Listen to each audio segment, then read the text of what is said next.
സംപൂജ്യരായ സഭാവാസികൾക്ക് എൻ്റെ വിനീതമായ പ്രണാമം. എല്ലാവർക്കും എൻ്റെ ഓണാശംസകൾ. വരാനിരിക്കുന്ന വർഷങ്ങളിലൊക്കെ ഇതേപോലെ വിഭവസമർത്ഥമായ സദ്യയും കലാപരിപാടികളും ഗൃഹാതുരത്വമൊക്കെ ഉൾക്കൊള്ളിച്ചുകൊണ്ട് ഒരുപാട് ഓണങ്ങൾ ആഘോഷിക്കുവാനുള്ള സൗഭാഗ്യം നിങ്ങൾക്കുണ്ടാകട്ടെ എന്ന് ജഗദീശ്വരനോട് പ്രാർത്ഥിക്കുകയാണ്. ഓണത്തിന് ആസ്പദമായിരിക്കുന്ന കഥ ഇവിടെ പറയേണ്ട ആവശ്യമില്ല. മഹാതപസ്വിയും മഹാജ്ഞാനിയും ധർമ്മപാരംഗതനുമായിരുന്ന വേദവ്യാസന്റെ ശ്രീമദ് ഭാഗവതത്തിലെ അഷ്ടമസ്കന്ധത്തിൽ വരുന്ന ഒരു കഥയെ ആസ്പദമാക്കിയാണ് നമ്മളിവിടെ ഓണം ആഘോഷിക്കുന്നത്. നമ്മൾ പറയാറുണ്ട് വ്യാസോച്ഛിഷ്ടം ജഗൽ സർവം എന്നാണ്. ഈ ലോകത്ത് എന്തൊക്കെയുണ്ടോ അതെല്ലാം വേദവ്യാസന്റെ ഉച്ഛിഷ്ടമാണ്. അത് സ്പർശിക്കാത്തതോ വിചാരിക്കാത്തതോ തൊടാത്തതോ ആയ ഒന്നും തന്നെ ഇല്ല. പ്രകൃതിയിൽ ഏതെല്ലാം ചരാചരങ്ങളുണ്ടോ ആ ചരാചരങ്ങളൊക്കെ തന്നെ അദ്ദേഹത്തിൻ്റെ കൃതികളെ കഥാപാത്രമാണ്. നമ്മൾ കളിക്കുന്ന കൊതുക്, മൂട്ട, പാമ്പ്, ഇരുകാലി മൃഗങ്ങള്, പറക്കുന്നവ, ഇഴയുന്നവ, ചാടുന്നവ, ഓടുന്നവ, നടക്കുന്നവ എന്നിവ ഉൾപ്പെടെ നികൃഷ്ടരായി സൃഷ്ടിക്കപ്പെട്ട മനുഷ്യരാണ് ആ കഥകളൊക്കെ ഉണ്ട്. അപ്പം എല്ലാ കഥാപാത്രങ്ങളെയും ഉൾക്കൊള്ളിച്ചുകൊണ്ടുള്ള ഒരു കൃതിയാണ് അദ്ദേഹത്തിൻ്റെ എല്ലാ കൃതികളും തന്നെ. ഇവിടെ നമുക്ക് ഇന്ന് ഈ സന്ദേശം തരുന്ന സമയത്ത് സാധാരണ സന്ദേശം ഞാൻ കൊടുക്കുന്നത് അതിനു മുമ്പ് ആരെങ്കിലും പറഞ്ഞ ഒരു വാക്കിൽ പിടിച്ചാണ്. ഇവിടെ മിസ്റ്റർ വിശ്വനാഥൻ സംസാരിച്ചപ്പോൾ അദ്ദേഹം അടിവരയിട്ട് പറഞ്ഞൊരു കാര്യം ഗൃഹാതുരത്വമാണ്. ഗൃഹാതുരത്വം എന്ന് പറഞ്ഞാൽ ഓണത്തിൻ്റെ കാര്യത്തിൽ അത് വളരെ കൂടുതലാണ്. ലോകത്ത് എന്തെങ്കിലും ഒരു മലയാളിയെങ്കിലും ജീവിച്ചിരിപ്പുണ്ടെങ്കിൽ അവിടെ ആഘോഷം, ഈ ഓണാഘോഷം ഉണ്ടായിരിക്കും എന്നുള്ളതാണ്. കാരണം ഓണം ഒരു ക്ലാസിക് ഫെസ്റ്റിവലാണ്. ഒരു ക്ലാസിക് എന്ന് പറഞ്ഞാൽ എന്താണ്? രാമായണം ക്ലാസിക് ആണ്, ബൈബിൾ ക്ലാസിക് ആണെന്ന് പറയും. മിൽട്ടന്റെ പാരഡൈസ് ലോസ്റ്റ് അത് ക്ലാസിക് കൃതിയാണെന്ന് പറയും. ക്ലാസിക് എന്ന് പറഞ്ഞാൽ any work that can survive the severe test of time എന്നാണ്. കാലത്തിന്റെ രൂക്ഷമായ പരീക്ഷണങ്ങളെ അതിജീവിച്ചുകൊണ്ട് മനുഷ്യ മനസ്സുകളിൽ സ്ഥിരപ്രതിഷ്ഠ നേടിയിട്ടുള്ള എല്ലാ കൃതികളെയും നമ്മൾ ക്ലാസിക് എന്ന് വിളിക്കും. ആ തരത്തിൽ ഓണം ഒരു ക്ലാസിക് ഫെസ്റ്റിവലാണ്. ഒരിക്കലും മനുഷ്യരുള്ളിടത്തോളം, മലയാളികൾ ഉള്ളിടത്തോളം കാലം ഓണം ഉണ്ടായിരിക്കുമെന്നാണ്. ഇവിടെ ഗൃഹാതുരത്തിന്റെ പ്രത്യേകത നോക്കണം. ഞാൻ 73 വർഷം മുമ്പ് പോവുകയാണ്. എൻ്റെ പ്രായത്തിൻ്റെ ആ ബാല്യാവസ്ഥയിലേക്ക് പോകുമ്പോൾ അന്ന് കണ്ട ഓണവും അന്നത്തെ ഗൃഹാതുരത്വവും തമ്മിൽ ഒരുപാട് വ്യത്യാസങ്ങളുണ്ട്. കാരണം ശാസ്ത്രം അതിവേഗം പുരോഗമിച്ചുകൊണ്ടിരിക്കുന്നു. ആ ശാസ്ത്ര പുരോഗതി വികസനത്തിന്റെ പേരിൽ നമ്മുടെ പാരിസ്ഥിതിക ബാലൻസിനെ നശിപ്പിച്ചുകൊണ്ട്, അല്ലെങ്കിൽ ഇക്കോളജിക്കലി പ്രൊട്ടക്റ്റീവ് അല്ലാത്ത പല സ്കീമും കൊണ്ടുവന്ന് നമ്മുടെ നാടിന് നശിക്കുന്നു.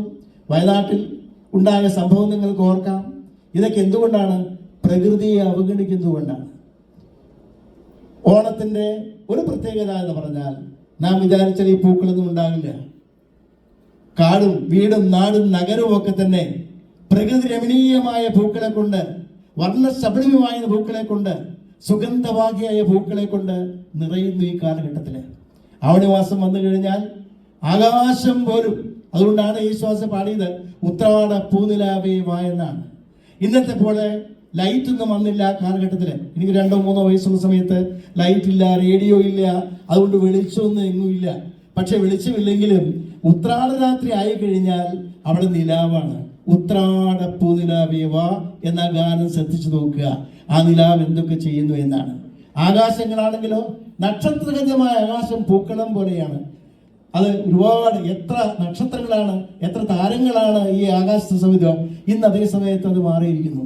ഈ ഗൃഹാതുരത്തിന്റെ പേരിൽ എത്ര ദൂരെയുള്ളവരും ഓണത്തിന്റെ അന്ന് ഉത്രാട രാത്രി വീട്ടിലെത്തിയിരിക്കും. പക്ഷെ അന്ന് വരുന്നത് തലേ ദിവസം വരും, അന്ന് അവിടെ കിടക്കും. ഓണം കഴിഞ്ഞ് ഒരു ദിവസം അവിടെ കഴിഞ്ഞിട്ട് പോകുള്ളൂ. ഇന്ന് മക്കളൊക്കെ അച്ഛനമ്മമാരെ കാണാൻ വരുന്നത് ഒരു 12 മണിയാകുമ്പോൾ വരും. വന്ന ഉടനെ സദ്യ കൊണ്ടു ഞാനിത് പോണതാ എന്നാണ്. ഇതെല്ലായിടത്തും അങ്ങനെ തന്നെയാണ് നടക്കുന്നത്. പണ്ട് അങ്ങനെയല്ല. ആ ഗൃഹാതുരത്തിന് വ്യത്യാസം വന്നു. അതിന് കാരണം ശാസ്ത്ര സാങ്കേതിക വിദ്യയുടെ ആ പുരോഗതിയാണ്.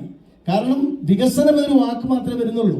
പ്രകൃതിയെ നശിപ്പിച്ചുകൊണ്ടോ അതിന്റെ ഇക്കോണമിക്കൽ ബാലൻസ് നശിപ്പിച്ചുകൊണ്ടോ ചെയ്യുന്ന ഏത് പ്രവൃത്തിയും വയനാട് പോലെയുള്ള ദുരന്തങ്ങൾക്ക് കാരണമാകും. അതുകൊണ്ട് ഇതിൽ നിങ്ങൾക്ക് എന്ത് ചെയ്യാൻ കഴിയും നിങ്ങൾ ചോദിക്കും. വെള്ളം അമിതമായിട്ട് ഉപയോഗിക്കാതിരിക്കുക, ഒരു ചെടി വെട്ടേണ്ടി വന്നാൽ 2 ചെടി വേറെ വയ്ക്കുക, ഒരു മരം വെട്ടിയാൽ 10 മരം വേറെ ഉണ്ടാക്കുക എന്നാണ് ഒരുപാട് രാജ്യങ്ങളിൽ ലോകത്തിൽ പിന്നെ അമേരിക്കയുടെ US ജിയോളജി ഡിപ്പാർട്ട്മെന്റ് റിപ്പോർട്ട് ഈ അടുത്ത കാലത്ത് പുറത്തു വന്നു. അതിൽ പറയുന്നത് ലോകത്ത് ഏറ്റവും കൂടുതൽ പ്രകൃതിയെ നശിപ്പിക്കുന്ന രാജ്യം ഭാരതമാണ്. 2ാമത്തെ സ്ഥാനം പാകിസ്ഥാൻ, അയൽക്കാരാണ്. മുല്ലപ്പൂമ്പൊടി ഏറ്റുകിടക്കും കല്ലിലും ഉണ്ടാ സൗരഭ്യം, ദുർഗന്ധമാണെങ്കിലും അത് കിട്ടുമല്ലോ. പിന്നീട് ബംഗ്ലാദേശ്, പിന്നീട് നേപ്പാൾ. പക്ഷെ നേപ്പാളുകാർ 1990 ഒരു പദ്ധതി കൊണ്ടുവന്നിട്ട് അവിടെ കൃത്രിമമായിട്ടുള്ളൊരു ഫോറസ്റ്റ് ഉണ്ടാക്കുക ചെയ്യുക. ജർമ്മനിയിൽ ആസിഡ് മഴ പെയ്തു, ചൈനയിൽ ആസിഡ് മഴ പെയ്തു. ഈ നൈട്രിക് ആസിഡ് പോലുള്ള ആസിഡൊക്കെ മരത്തിൽ നിന്ന് മഴ സമയത്ത് പെയ്താൽ എന്താ ഉണ്ടാകുന്നത് ഓർക്കാവുന്നതേ ഉള്ളൂ. അവിടെ വയനാട്ടിലെ ആളുകൾ മരിച്ചു നോക്കൂ. അത് മനുഷ്യന്റെ കോൺട്രിബ്യൂഷൻ എന്താണെന്ന് ആലോചിക്കുക. കല്ല് വെട്ടിയെടുക്കുക, അല്ലെങ്കിൽ അവിടെ റോഡ് പണിയാൻ വേണ്ടിയുള്ള പാറ കൊടുക്കുക, മരം വെട്ടിക്കൊണ്ടുപോവുക. ഈ മരങ്ങളുടെ വേരുകളാണ് ഈ മണ്ണിനെ പിടിച്ചു നിർത്തുന്നത്. അതിങ്ങനെ ഹോൾഡ് ചെയ്യുന്നത് കൊണ്ടാണ് മണ്ണിടിച്ചുണ്ടാകാത്തത്. എന്നാൽ ഇവിടെ നോക്കൂ, ഇവിടെ എത്ര പരിഷ്കാരം ഉണ്ടെങ്കിലും വനങ്ങൾ അവർ വെട്ടി നശിപ്പിക്കുന്നില്ല. നേപ്പാളിൽ പുതിയ വനങ്ങൾ ഉണ്ടാക്കി, നമ്മൾ വനങ്ങൾ നശിപ്പിക്കുന്നു. സ്വാഭാവികമായിട്ടും കാട്ടാനകൾ നാട്ടിലേക്ക് വരും, കാട്ടാനകൾ വരും. അതുപോലെ തന്നെ ഇതുപോലുള്ള വയനാട് ദുരന്തം പോലുള്ള ദുരന്തങ്ങൾ നമുക്കുണ്ടാകും. പ്രകൃതിയെ നമ്മൾ സംരക്ഷിക്കണം എന്നുള്ളതാണ്. അതിന് നിങ്ങൾക്ക് ചെയ്യാവുന്നത് ഞാൻ പറഞ്ഞ പോലെ ഒരു മരം വെട്ടിയാൽ അവിടെ ഒരു 10 മരം നടുക എന്നാണ്. അല്ലെങ്കിൽ ഒരു ചെടി പോയാൽ അവിടെ 10 ചെടികളിടുക, അതിനെ നട്ടുക, നനയ്ക്കുക, വളർത്താമെന്നാണ്. അത് ഈ മഹാബലി കഥയിലുണ്ട്. ഇതെന്തായാലും കാരണം ദർപ്പമാണ്. മഹാബലി കഥ വായിക്കുന്നവർ ശ്രദ്ധിക്കാത്തൊരു വിഷയമാണ് ദർപ്പം. ദർപ്പം എന്ന് വെച്ചാൽ അഹങ്കാരമാണ്. പണവും പ്രതാപവും ഒക്കെ വന്നു കഴിയുമ്പോൾ മാനുഷിക മൂല്യങ്ങളെ മറന്നുപോകുന്നു. മാത്രമല്ല ഈ മൂല്യങ്ങൾ നിലനിർത്തുന്ന സ്ഥാപനങ്ങളെ പോലും നശിപ്പിക്കുന്നു. ക്ഷേത്രങ്ങളിലേക്ക് ഒന്ന് പോയി നോക്കി അറിയാം ഇന്നിപ്പോൾ ക്ഷേത്രങ്ങളുടെ അവസ്ഥ. ഇവിടെ തൃശ്ശൂർ പൂരം പോലും അനുവദിച്ചില്ല ഈ കൊല്ലം. കഴിഞ്ഞ 2 മാസങ്ങൾക്കുണ്ടായ സമയം നിങ്ങൾ വായിച്ചു കാണും.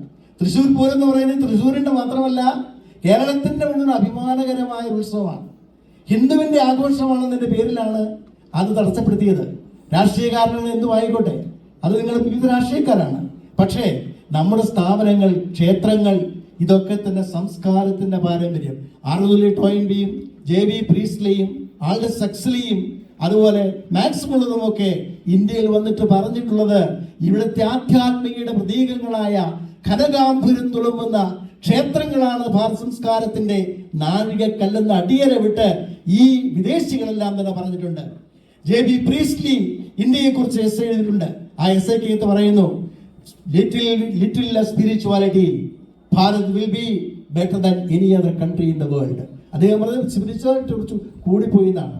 ക്ഷേത്രങ്ങളിലേക്ക് പോയി അറിയാം, ക്ലാവ് പിടിച്ച വിളക്കുകൾ, പൂജാരി മന്ത്രം അറിയാത്ത പൂജാരിമാരവിടെ, പൂവില്ല, അത് പൂജിക്കാൻ ആളില്ല. ഓരോ ഭാഗത്ത് ചെല്ലുമ്പോഴും അതിന് പൊട്ടിപ്പൊളിഞ്ഞതാണ്. പൊട്ടിപ്പൊളിഞ്ഞ ഈദും നിവേദ്യങ്ങളില്ലായ്മയും ദിവസേന പൂജയുണ്ടായിരുന്ന മാസത്തിൽ ഒരു ദിവസമായിരിക്കുന്നു. ഇപ്പൊ കൊല്ലത്തിൽ ഒരു ദിവസമായ പല ക്ഷേത്രങ്ങളിലും ഈദൊക്കെ. ഇത് സംരക്ഷിക്കുന്ന ഉത്തരവാദിത്വമാണ്.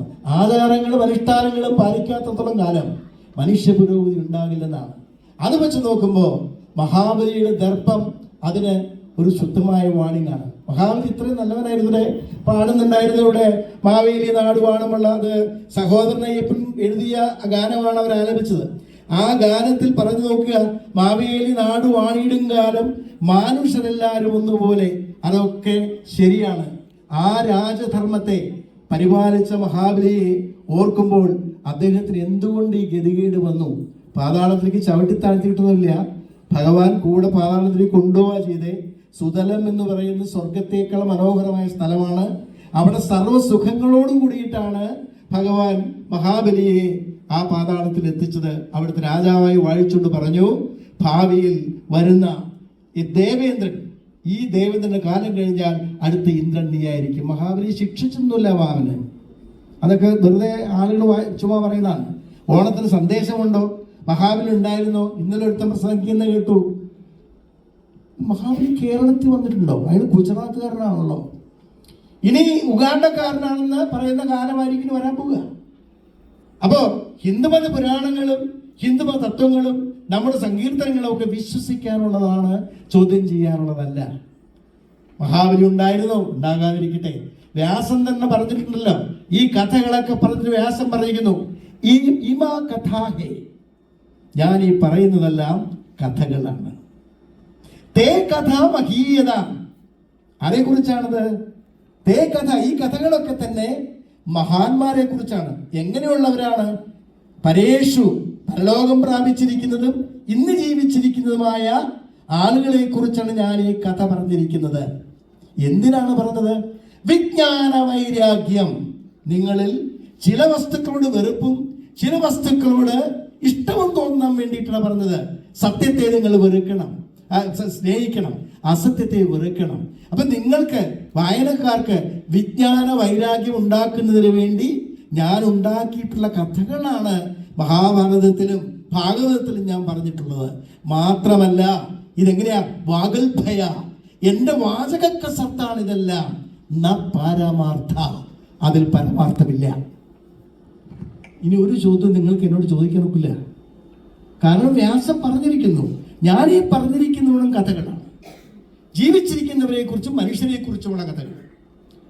ആ കഥകളിൽ നിങ്ങളെ കണ്ടേക്കാം, നിങ്ങളുടെ പൂർവികന്മാരെ കണ്ടേക്കാം, വരാൻ പോകുന്ന ആളുകൾ ഉണ്ടായേക്കാം. പക്ഷേ ഇത് നിങ്ങൾക്ക് വിജ്ഞാനവും വൈരാഗ്യവും ഉണ്ടാക്കാനാണ് ഞാൻ ഈ കഥ പറഞ്ഞത്.